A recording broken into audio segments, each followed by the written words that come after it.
The clock at Revan's end station hasn't ticked in decades. Yet, at midnight, the rusted gears groan under the weight of an impossible arrival. Rohit stood alone, the fog clinging to his jacket like cold fingers. This station was a ghost of the past, a place that shouldn't exist. Then, through the murk, it appeared. The Midnight Express. It glided over the ruined tracks in total silence, its steel skin gleaming like a blade. The doors hissed open, exhaling a breath of chilled air.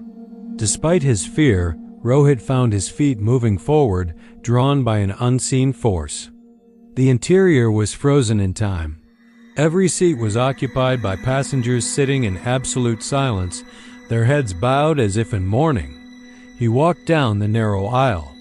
He looked at a passenger, but where a face should be, there was only a void of shifting shadow. A crackle broke the silence. A voice, distorted and cold, echoed through the speakers. Next stop. Your last. Panic surged.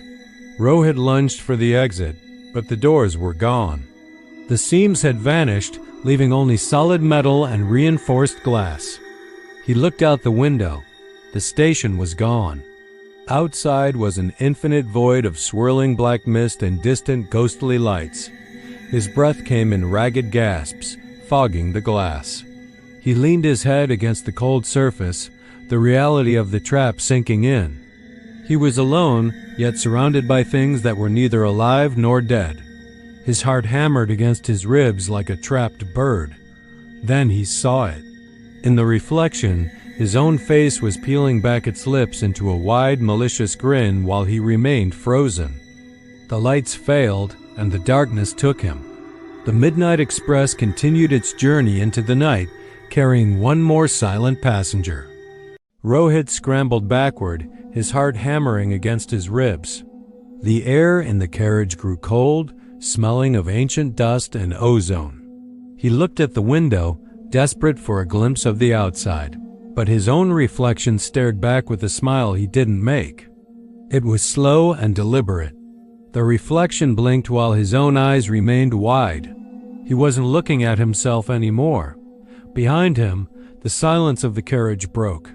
One by one, the passengers began to stir, lifting their heads in unsettling unison. He turned, and the breath caught in his throat. Every seat and every shadow held a face he knew all too well. Faces that were his own. Some were weeping with his eyes, others wore a mask of pure malice, but all were him. Then, a screech of static cut through the heavy air. The overhead speaker sputtered to life, crackling with an ancient, dying energy. He stood trapped, a single pulse of life in a gallery of his own nightmares, surrounded by versions of himself. The voice was distorted, echoing through the cold metal walls like a final sentence. Next stop. Replacement complete. The lights failed.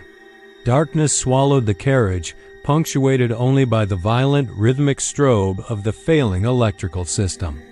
In the brief flashes, the aisle was empty. Rohit was no longer standing. He was seated, his posture rigid and lifeless. The new Rohit sat in perfect silence, his chin slowly dropping to his chest, joining the collective, haunting stillness of the others. 100 versions of the same man, waiting for the journey to end or perhaps for the cycle to begin again. The Midnight Express glided back into the void, leaving behind an empty platform, waiting for the next passenger to step on board.